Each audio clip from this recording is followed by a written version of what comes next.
Hello, मैं हूं doctor Seema Bhatodekar, haematologist and haemato-oncologist from HOCC Vadodara.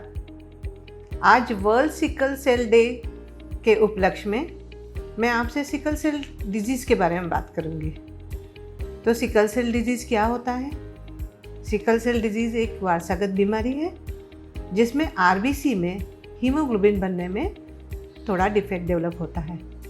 और इस डिफेक्ट के कारण क्या होता है, जब भी ऑक्सीजन का लेवल कम होता है, नन्ही नन्ही छोटी छोटी कैपिलरीज में से, ब्लड वेसल्स में से जब ये RBCs गुजरते हैं, उस समय ऑक्सीजन की कमी के कारण ये सिकल शेप के हो जाते हैं। RBCs यूजुअली नॉर्मली सेल्स अपने शेप चेंज करके उस वेसल्स में से निकल जाते हैं, पर सिकल सेल डिजीज़ में ये सिकल के शेप के होके वहीं अटक जाते हैं और इसी कारण इस बीमारी को सिकल सेल डिजीज़ बोलते हैं।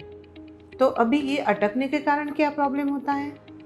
तो अटकने के कारण प्रॉब्लम ये होता है, या तो ये ब्लड वेसल्स टूट जाते हैं जिसके कारण पेशेंट को एनीमिया हो सकता है, खून की कमी होती है, उनको ब्लड चढ़ाना पड़ता है। और दूसरा क्या प्रॉब्लम होता है, यदि टूटे नहीं सेल्स और वहीं अटके रहे तो क्या होगा, ब्लड सेल्स वहीं अटक के रहने के कारण आगे के ऑर्गन को ब्लड सप्लाई नहीं मिलेगा। जैसा कि आपको मालूम होगा कि RBCs के अंदर जो हीमोग्लोबिन होता है वो सभी ऑर्गन्स को, हमारे सभी सेल्स को ऑक्सीजन पहुंचाने का काम करता है। और ये oxygen is nothing but a power station, power देता है सेल्स को काम करने का और ज़िंदा रखने का।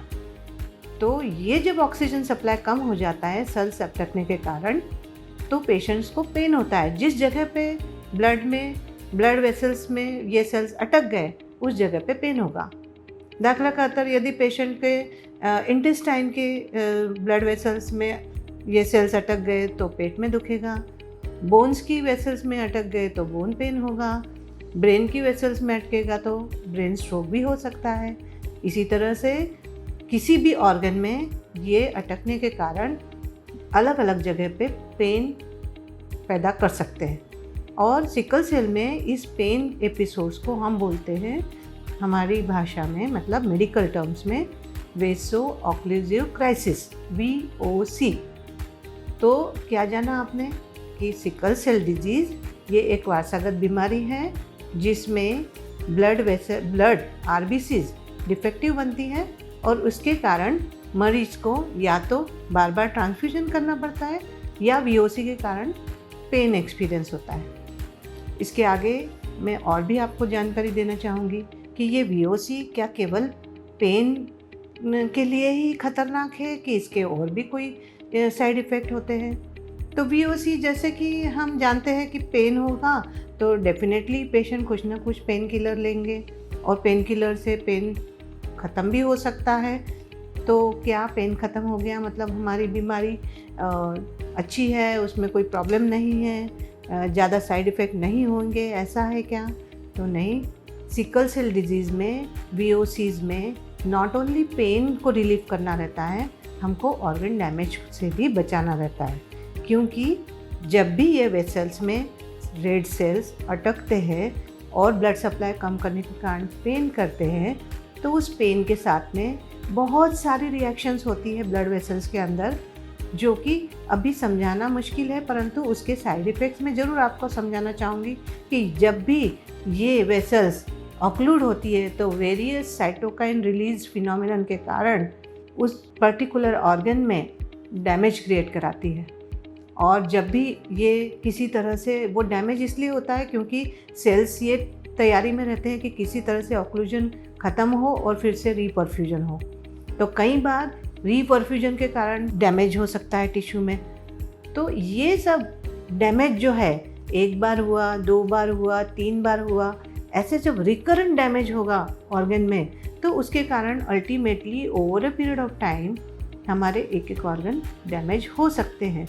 और इसलिए सिकल सेल डिजीज़ के पेशेंट्स में जब भी उनकी बीमारी डायग्नोज होती है तो ये VOC ना तो हमको पेन महसूस करना है, ना उससे रिलेटेड डैमेज को झेलना है।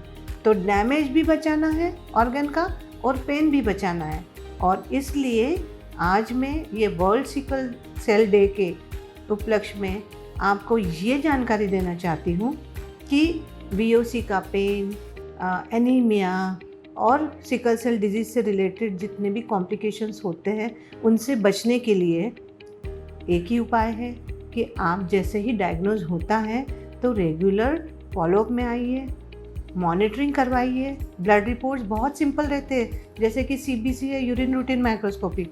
ये रिपोर्ट करा के रिकमेंडेड थेरापीज़ अवेलेबल है। वो थेरापीज़ भी कोई महंगी नहीं है, सिंपल विटामिन्स होते हैं, हाइड्रोक्सीयूरिया है जो कि बहुत महंगा नहीं है। कई बार जो प्रिस्क्रिप्शन मिलेगा वो लेके आप गवर्नमेंट हॉस्पिटल में जा सकते हैं, वहाँ से भी आपको ये दवाइयाँ फ्री मिल सकती है। इसके अलावा वैक्सीनेशन इन पेशेंट्स को रेगुलरली ले लेना चाहिए, क्योंकि वैक्सीनेशन के कारण यदि इन्फेक्शन ना हो तो VOCs के रिस्क भी कम हो जाते हैं। जब भी इन्फेक्शन होता है तो हाइपोक्सिया होता है, मतलब ऑक्सीजन की कमी होती है, और ऑक्सीजन की कमी होने के कारण VOCs और वेसल ऑक्लूड होने के चांसेस बढ़ जाते हैं। इसलिए इन पेशेंट्स को इन्फेक्शन से बचने के पूरे उपाय करने चाहिए, और उसमें एक आता है वैक्सीनेशन, प्रिवेंशन। सो आज हम सबसे ज़्यादा बात करेंगे प्रिवेंशन की। हाँ, सिकल सेल डिजीज़ हो गया, पर क्या इसका मतलब हमारा एंड ऑफ द डे हो गया? नो। सिकल सेल डिजीज़ हुआ है, हमको पता चला है, तो ठीक है, रेगुलर मॉनिटरिंग करो, रेगुलर चेकअप कराओ और रेगुलर दवाइयाँ लो, जो कि महंगी नहीं है, आपके रीच में है। आपको यदि अफोर्ड वो नहीं कर पाते तो गवर्नमेंट से लीजिए, पर रेगुलर दवा लेंगे तो ना तो आपको पेन होगा और ना ही आपके ऑर्गन डैमेज होंगे। और इस तरह से इवन सिकल सेल डिजीज़ में you can live life with smile on your face. कभी भी जब सिकल सेल डिजीज़ के बारे में बात करो, और जब मैं कहती हूँ कि वारसागत है, तो मुझे आपको ये भी बता देना चाहिए कि वारसागत का मतलब ये है कि हम सिकल सेल डिजीज़ के बच्चे का बर्थ भी प्रिवेंट कर सकते हैं। हाँ, ये तो पूरा आपके हाथ में है। यदि आप चाहें तो उसको प्रिवेंट किया जा सकता है। कैसे भला? तो उसमें गायनेकोलॉजिस्ट और प्रॉस्पेक्टिव पेरेंट्स दोनों का महत्वपूर्ण योगदान है। यदि प्रॉस्पेक्टिव पेरेंट्स और गायनेकोलॉजिस्ट प्रेगनेंसी के समय फर्स्ट विजिट में HPLC या हीमोग्लोबिन इलेक्ट्रोफोरेसिस करके रिपोर्ट कराए और उन्हें पता चले कि मदर और फादर दोनों को सिकल सेल ट्रेट है, तो हम पेट में जो बालक है, बच्चा है, उसकी भी तपास कर सकते हैं।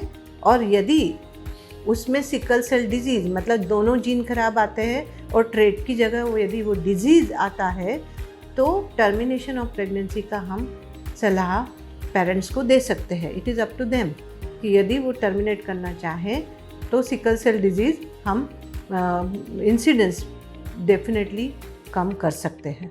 सो इस तरह से हम लोगों को जागरूक रहना है। सिकल सेल ट्रेट है तो उसमें कोई प्रॉब्लम नहीं। कई बार ये देखा गया है कि सिकल सेल ट्रेट इसको भी सोशल टैबू माना जाता है, तो इसके लिए शादी के समय ये चीज़ छुपाई जाती है कि यदि मेरी लड़की को या मेरे लड़के को सिकल सेल ट्रेट है और मैं बताऊंगा तो शायद उनकी शादी नहीं होगी। तो ये यदि हम इस मानसिकता से बाहर आएँ और ये हम ओपनली बताएं, तो सिकल सेल डिजीज़ वाले बच्चे नहीं पैदा होंगे और उनके दुख और उनके जो मॉर्बिडिटी, मॉर्टलिटी रिलेटेड कॉम्प्लिकेशंस है वो आपको देखने नहीं पड़ेंगे। सो इसके साथ मैं आपको अंत में यही कहना चाहूँगी, prevention is in your hand. और यदि प्रिवेंट नहीं हुआ तो भी बच्चा यदि सिकल सेल डिजीज़ के साथ है तो उसको फर्दर कॉम्प्लिकेशन से बचाना भी आपके हाथ में है।